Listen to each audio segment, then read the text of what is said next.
Hello again everyone, we are Gaming by Gaslight and welcome back to Starbound in our United Systems expansion playthrough. When we last left off, we had finished the Lead City campaign, and now we are going to be moving on to the next set of quests, but before we do that, there is a hidden area that I think is worth exploring. I don't actually know if this particular terminal is part of it, I just want to cover my bases, since it's something we can interact with, and I was just kind of fiddling around with this off camera, as there are some, there is at least one hidden switch, a switch that is very much hidden, that you need to use the old, morph ball in order to get access to, and also random chickens fell from the sky.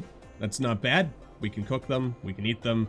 All kinds of good stuff. Anyway, but we also have these switches. So basically the idea is turn these switches on and then...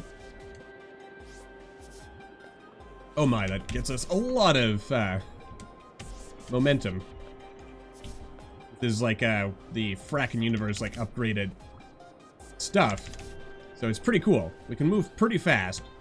Also, that guy gives us a quest to get some guns for him, so we might have to do that in a second. But anyway, yes, we want to hit this switch right here. All dastardly, deviously hidden away, like so. And then, as we dash along here, yes, we have this little underground area right here, which we can dive on into, and oh, apparently neither of those terminals actually affected anything because the light is, the light is still off. Huh.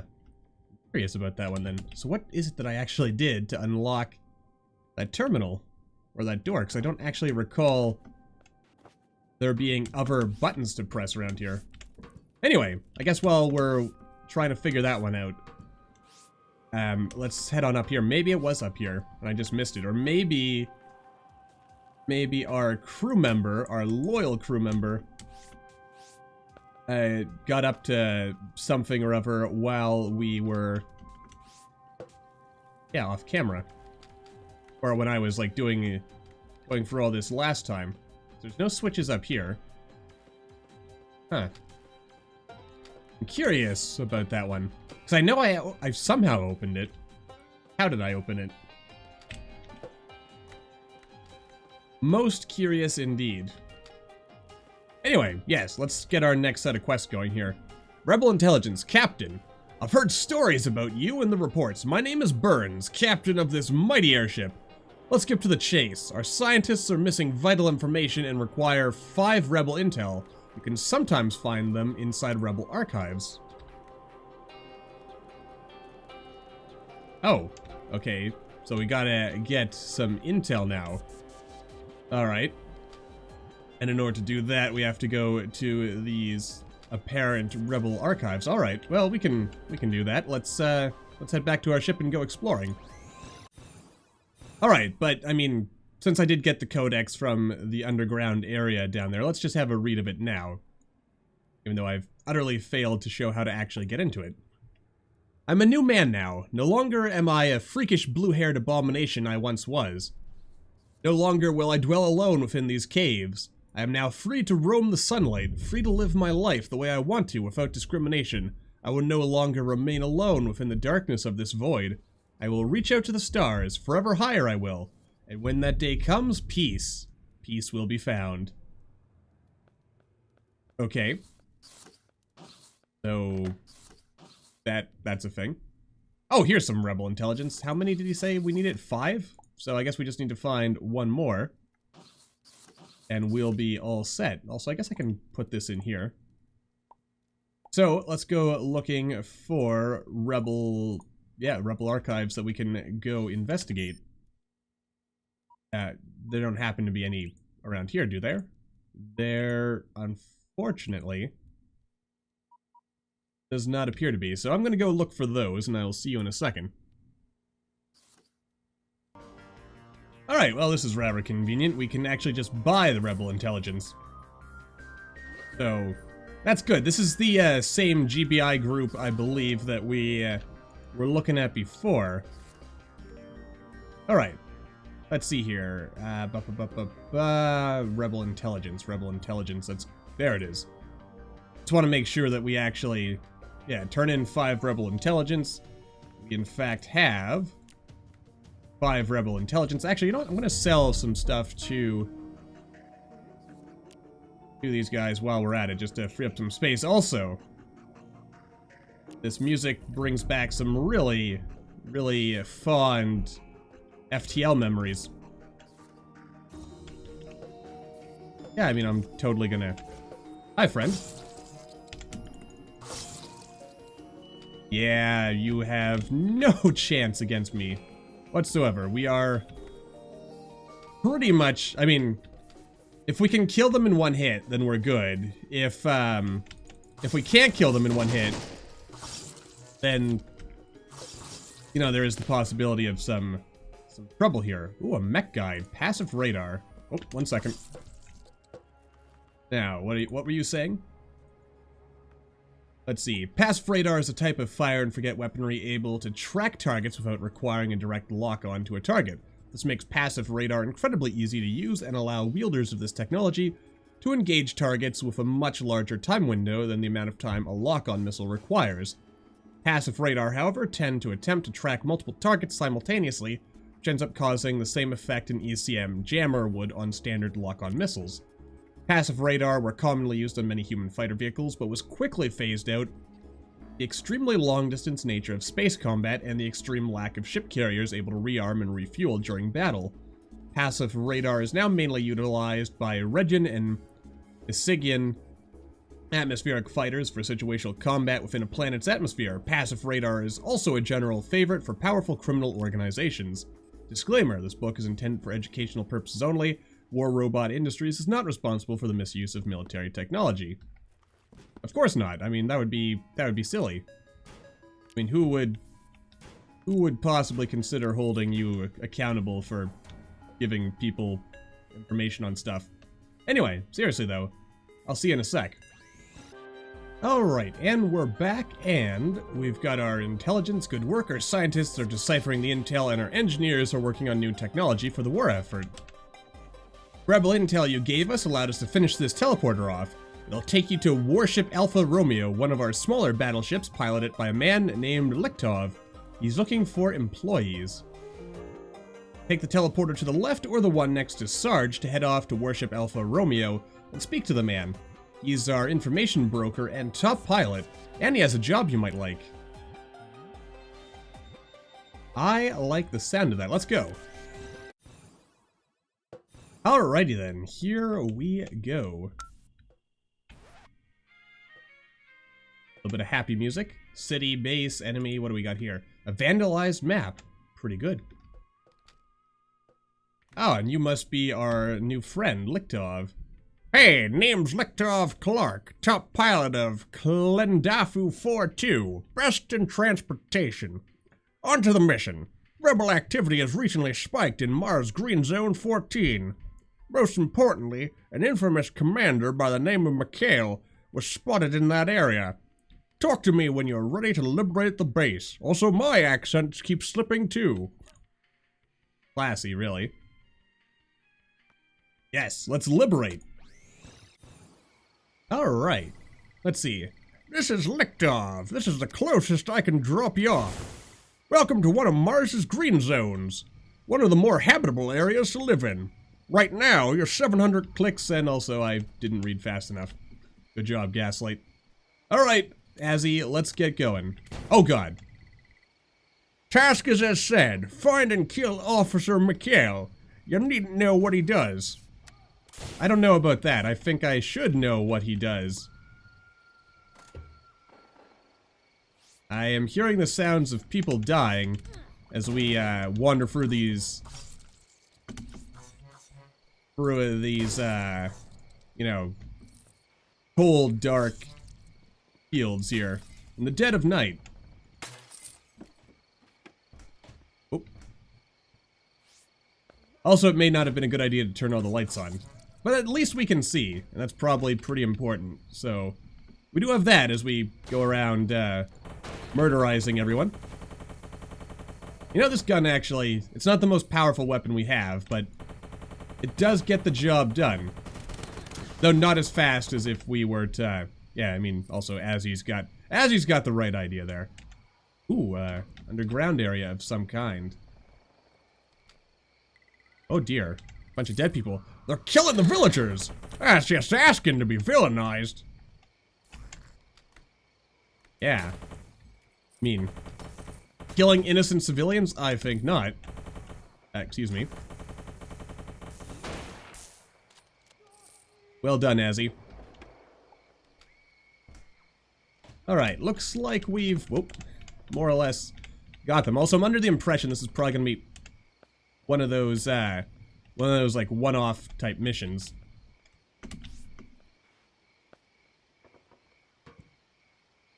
No, I wasn't missing anything. Oh, there are some pixels over there, but killing civilians, that's just like war crimes 101, man. I mean, you can't be doing that. Though clearly they are, but I'm saying they shouldn't. Oh no, sir. Stupid rebels.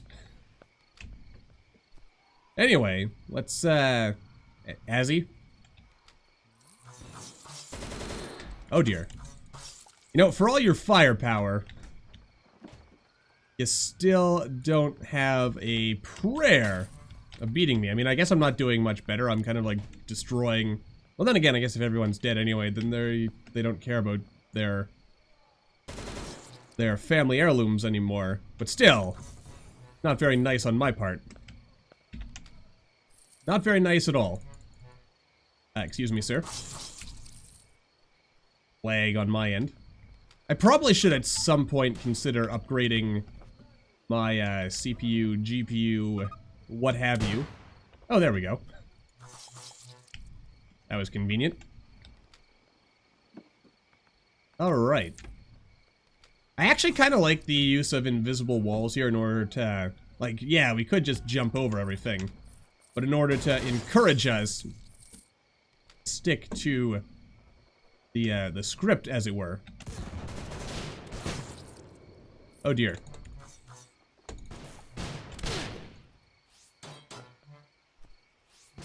Ooh yeah. Ordinarily, it would be a terrible, terrible idea to be attacking these things with a melee weapon, but we're not your ordinary person. I mean, also that special ability on this suit. Oh, sweet merciful baby Jeebus. Well, I think it's time we answered with a little extra firepower of our own.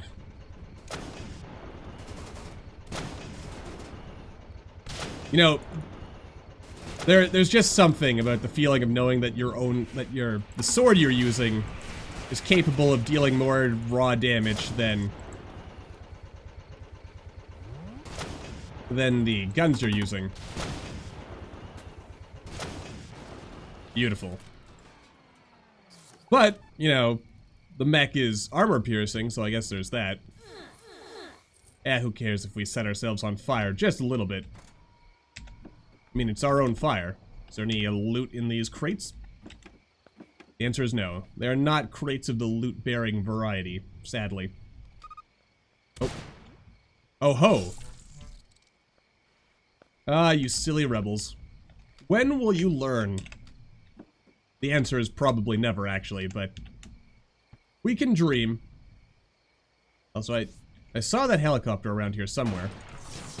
Oh, there it is.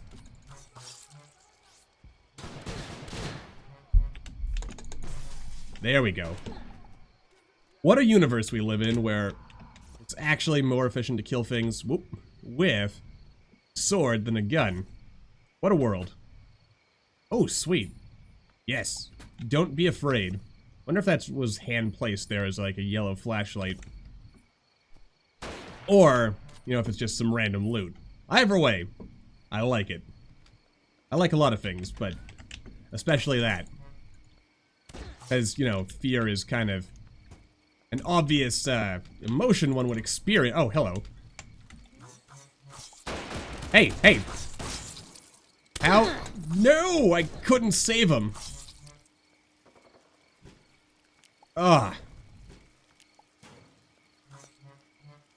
I can't tell you just how devastating that felt. To be so incompetent as to be unable to save that poor civilian. Or, I mean, maybe they were fighting on our side. Maybe they were a loyalist. I don't know. All I know for sure is that I dislike these rebels quite... Ooh, there's something here. So let's heal up with a little bit of loyalist force gun and also some grenades. We can chuck a grenade at people. There we are.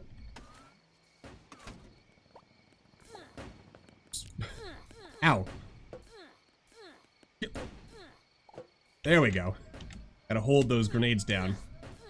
Okay, we're not gonna get close to them if they're gonna keep hitting us like that.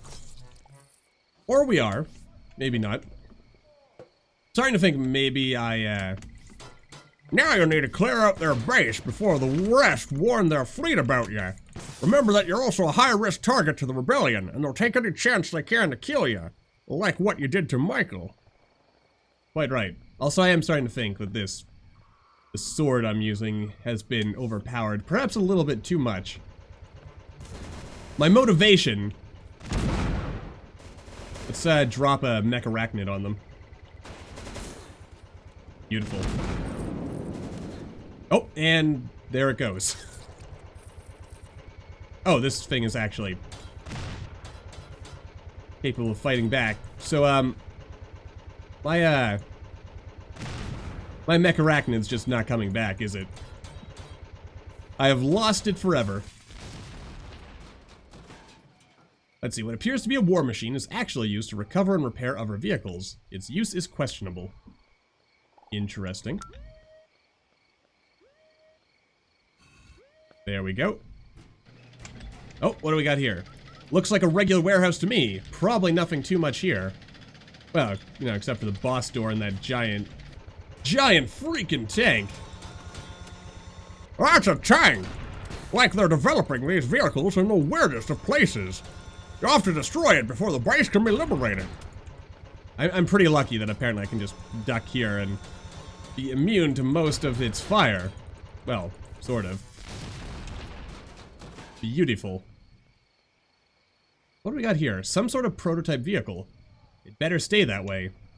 Yeah, that kind of looks like... In fact, we got intel on these things in the last mission, didn't we? Like they were talking about building these various vehicles and their guns and stuff that were on them. The many different types of tank, effectively. Alright. So you liberated the base. Good. I'll radio command about sending in some troops to secure it. For now, it seems you found a teleporter, so you can just use that instead of having me fly over to you. Mission accomplished. Alright. Simple, effective, convenient. Okay. Mission accomplished. Actually, oh, wait, I was going to say, this isn't a terribly big ship, but then there's all of this down here. We'll look into that later. For now, though, I think we should just turn in this mission. Let me tell you this. I really didn't expect you to survive that. I've heard some bullshit-sounding stories about you, but it seems you really are what they say. Nice to meet you, but our road ahead will be rough. Let me tell you that. Good work. Now, I assume this is one of those, like, one-off missions we were told about. Alright, maybe check on the other operators. What a happy jukebox. In a dangerous, troubled time.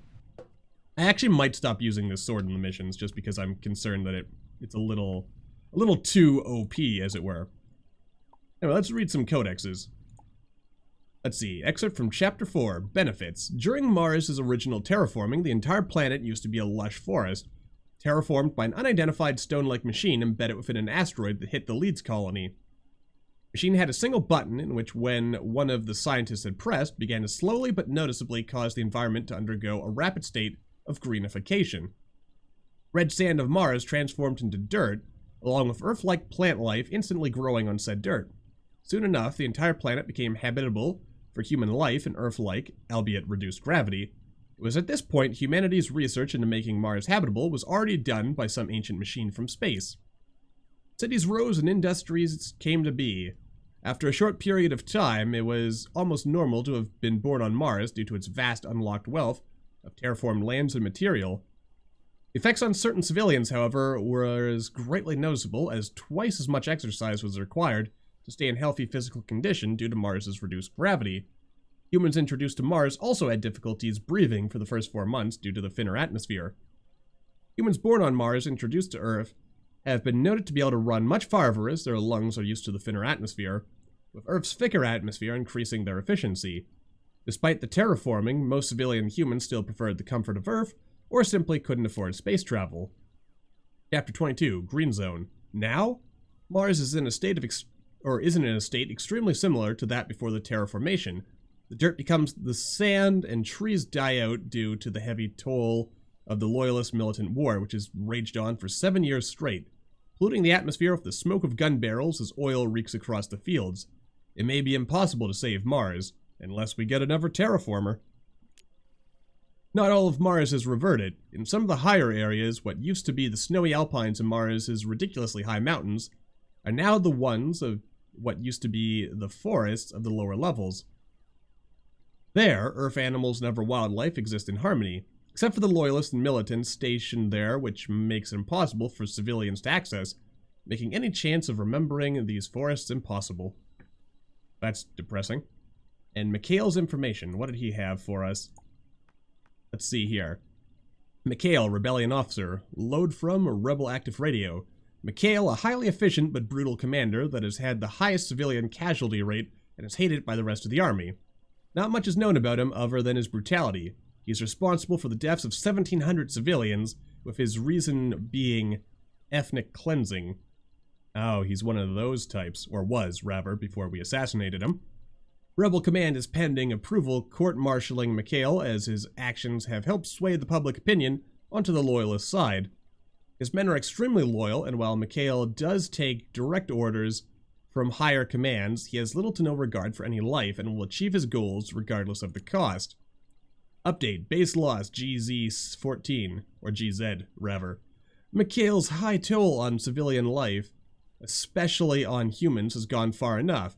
Construction of the tanks has led to him and his men purging the nearby village, killing everyone. Loyalist super soldiers have taken back the base, rescuing the villagers. Operations to retake the base are underway, as the Loyalists mustn't gather our tech. If Mikhail is found alive, he is to be summarily executed on the spot. Well, I mean, I guess it's kind of to our benefit that the Rebellion apparently has some issues with people. Could you get out of my way? I mean, I like you, Azzy, but you're making life a little difficult for me. As we wrap things up by exploring the cafeteria and other portions of the ship here. Someone's got to have a mission for us, because I am pretty sure there is still much more content for us to explore here. I think. I'm pretty sure. And I would rather be sure rather than prematurely say, hey, we've done everything. It's quite boring here. Well, better to be boring and alive than exciting, but then dead. Probably, anyway. Some people might have a different opinion of that. They said they would come back. That's ominous. It's going good, thanks for asking. If there's anything for us to worth exploring down here. The answer seems to be no. But, you know, leave no stone unturned and all that, so... Alright, what else do we... Ooh! Hello. Hey, that's a Hylotl. I'm not like most Hylotl. I was born here on Mars. I'm a journalist. Oh, a man named the Koala is out there, roaming the Martian deserts. This man has been supplying weapons to the United Systems and various other gangs, empowering them. Unfortunately, the Koala is also indirectly responsible for the weapons the Loyalists' forces can salvage. I could have killed the koala right there during my interviews. I missed out on my only chance to end this war. If a koala stops his weapon shipments, this war might end faster. Nothing else for me to say. Carry on. Resting. Oh hey, how's it going? Alright. Appreciate the loyalist efforts to create peace, but this isn't something a diplomat would use. That's true, though sometimes is not, sometimes you can't, I guess, rely on diplomacy. Sadly. Okay, anyway, I see there are some things that we could investigate up here. I'm gonna go check that out, and I will see you in a second. Oh, it actually seems like this door is closed. Oh, I'm kind of wondering if that means that we have, like, done everything we can do on this ship for now. Maybe we want to go back to Sarge, and he'll have some more information for us. Feels like this has got to lead to something, right? Pulse rifles, not very popular anywhere, and definitely not welcome within the Alliance. Oh wait, this ship actually keeps going. Maybe there is more. Oh no, wait, that's the front of the ship, or at least a hangar of some kind. Ah, okay, yeah, it looks like Sarge does have another mission for us, but that'll have to wait until next time. For now, though, as always, thank you all for watching. I hope you all enjoyed. Don't forget to hit that like button, or maybe leave me a comment down below. Let me know what you're thinking. And I will see all you in the next video.